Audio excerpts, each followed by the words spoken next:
وطعمها بجد خطير. جربوا الوصفة لان بجد هتحبوها واولادكم هتحبها جدا. الكيكة بتفاصيلها بجد، الكيكة مظبوطة قوي، طبقة الكيكة يعني متساوية، والطبقة اللي تحت نفس الوضع، والكريمة في النص كده شكلها خطير. اتمنى يا رب تجربوا الوصفتين لان بجد هما سهلين، وعملناهم كل ده بكيكة واحدة عبارة عن بيضتين وكوبايتين دقيق، فيعني مفيش ابسط من كده. اول حاجه هنحضرها مع بعض الكيكه. احنا هنسمي الكيكه دي كيكه البوله الواحده، معلش لو الكاميرا اهتزت شويه ده جودي. بعد ما نزلت بالاتنين بيضه، نزلت عليهم بحوالي معلقه كبيره من الخل، حوالي كوبايه وربع من السكر، كوبايه الا ربع من الزيت، كوب من اللبن. زي ما بقول لكم دي كيكه البوله الواحده، كله هنحطه على بعضه كده بالشكل ده. هننزل عليهم بكوبايه من الزبادي، كوبايتين من الدقيق، وطبعا الكوبايه اللي بنستخدمها للدقيق هي نفس الكوبايه اللي بناخد بيها اللبن والزيت والسكر. وزي ما اتفقنا في اي كيكه لازم ننخل الدقيق كويس. 4 معالق كبار من النشا. النشا بجد مع الكيكه بيدي نتيجه حلوه قوي، الكيكه بتبقى طريه كده وجميله. رشه من الملح. هنقلب المكونات دي كده كلها مع بعض. انا هستخدم المضرب الكهربائي، ممكن تعمليهم في الخلاط عادي. انا لا حطيت بيض الاول ولا لبن الاول، كل المكونات كلها على بعض وهنضربها مع بعض. انا بقلب المعلقه بس كده عشان لما اضربها بالمضرب الكهربائي الدقيق ما يطيرش. اهم حاجه في الخطوه دي انك تضربي المكونات مع بعضها كويس جدا. ما تتفاجئيش وانت بتقلبي الخليط ده في قلب الكيك ان فيه تكتلات من الدقيق، فانت قلبيها كويس جدا ويعني تاكدي المكونات امتزجت مع بعضها. وطبعا ممكن تستخدمي مضرب يدوي، يعني مش لازم مضرب كهربائي او خلاط. نزلت ببيكنج باودر كيك شيف، وهنزل بفانيليا سايله حوالي معلقه صغيره، ممكن عادي تستخدمي فانيليا باودر. هضربهم تاني بالمضرب الكهربائي بالشكل ده عشان يندمجوا كويس مع بقيه المكونات. وخلاص كده الكيك بقى جاهز معانا. ده قوام الكيك اللي انا عايزاه، ما بيبقاش سائل قوي مش تقيل، يعني سائل حاجه بسيطه.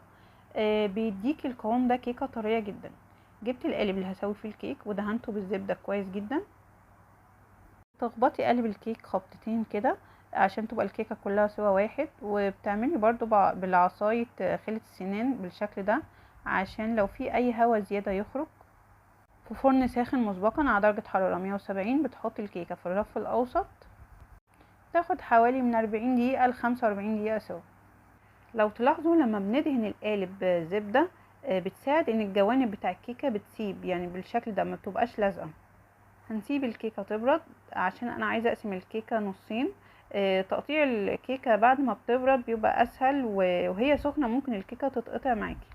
الكيكه بجد طالعه حلوه قوي. هنسيبها تبرد ويلا بينا نحضر الكريم.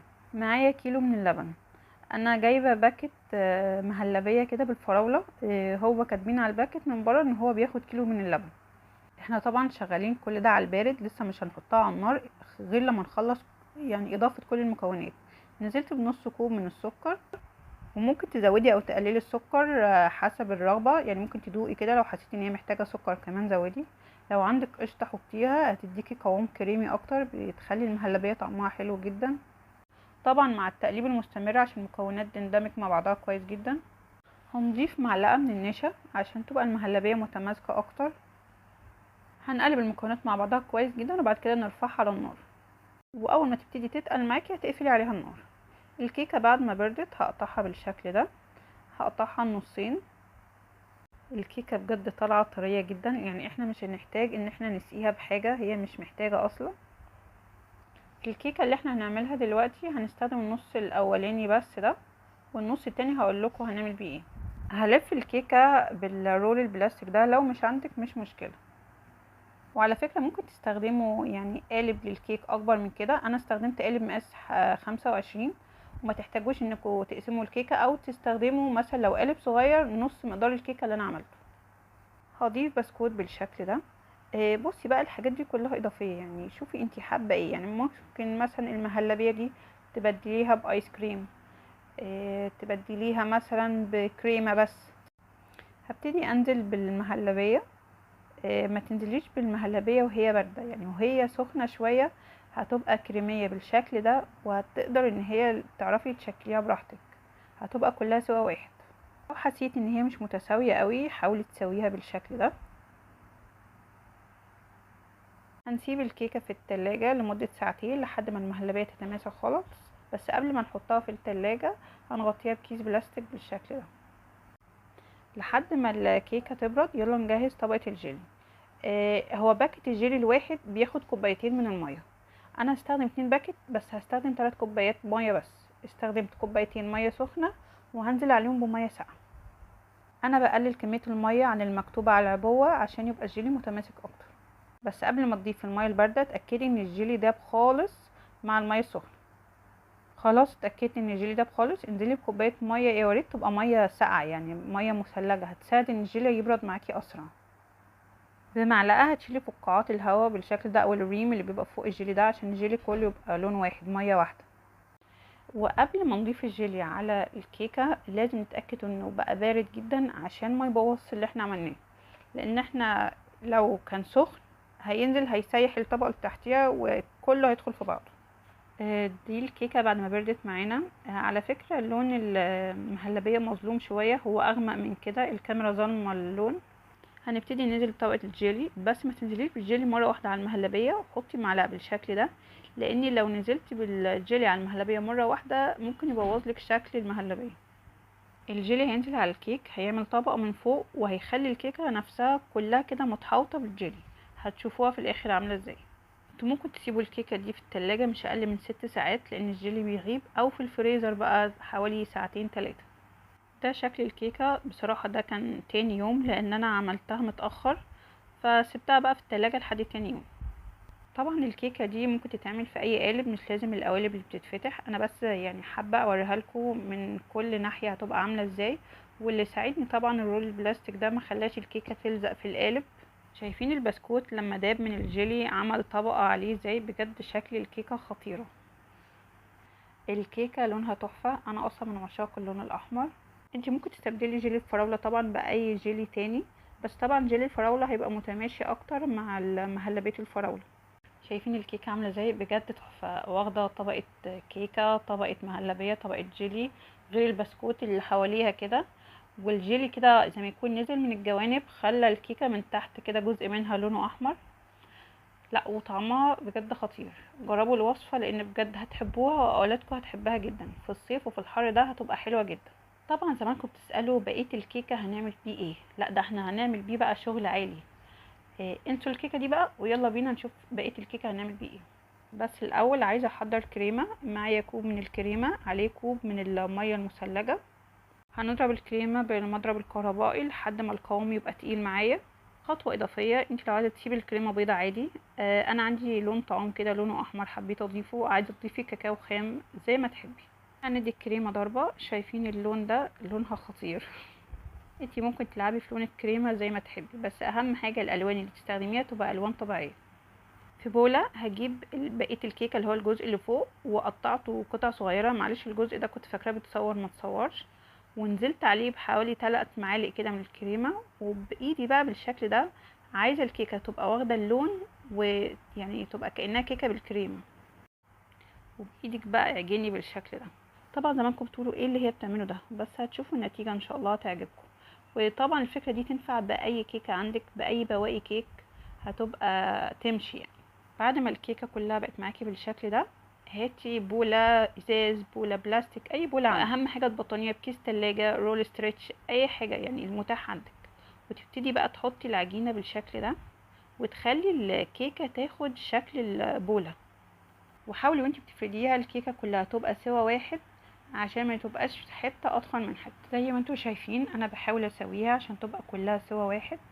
هنسيب الكيك في التلاجة لحد ما نحضر الكريم. جبت كوب من اللبن، هنزل عليه بمعلقه كبيره من النشا، وهنزل عليهم بنص معلقه من الفانيليا، وهقلب المكونات على البارد حلو جدا. وبعد كده هضيفهم على النار لحد ما يتقلوا معايا. عايزه الكريمه تبرد معايا تماما، فهجيب طبق وهحط فيها الكريمه بالشكل ده، وعلى وشها كيس بلاستيك زي ما اتعودنا اي مهلبيه، حطي على وشها كيس بلاستيك عشان الطبقه اللي بتكونها من فوق. وده شكلها بعد ما بردت تماما معانا. خلي بالكم لازم تبقى بارده تماما عشان لما نحطها على الكريمه ما تسيحش. دي طبعا جزء الكريمه اللي احنا مستخدمناهوش، احنا كنا في الاول ضربنا كريمه اللي ضفت عليها الوان الطعام دي، اخدت منها جزء على الكيكه وده اللي فضل. هقلب بقى المكونات دي كلها مع بعض. افضل نضربها بالمضرب الكهربائي عشان تاخد القوام الكريمي. تمام، هي كده بقت جاهزة معايا. هننزل بالكريمة على الكيكة بالشكل ده، بالسباتولا اساوي الكريمة من فوق بالشكل ده. احنا كان فاضل معانا لسه جزء من الكيكة. جبت كيس تلاجة وحطيت عليه الكيكة اللي فاضلة، وحطيت فوقيه كيس تلاجة تاني وفردته بالنشابة. هغطي بيها الكيكة من فوق واحاول اسويها بقى. حاولي بقى تساوي الكيكة وتخلي لو في جزء كده ما تغطاش كويس بالكيكة، تغطيه كويس. اصلا الجزء ده هيبقى قاعدة الكيكة فمش مشكلة يعني، بس انتي حاولي تسويه كده يبقى شكله حلو في نفس الوقت. بشيل الزيادات، وطبعا مش هرمي الزيادات دي، هقول لكم برضو هنعمل بيها ايه. شيليها كده عشان تبقى الكيكة كلها سوا واحد.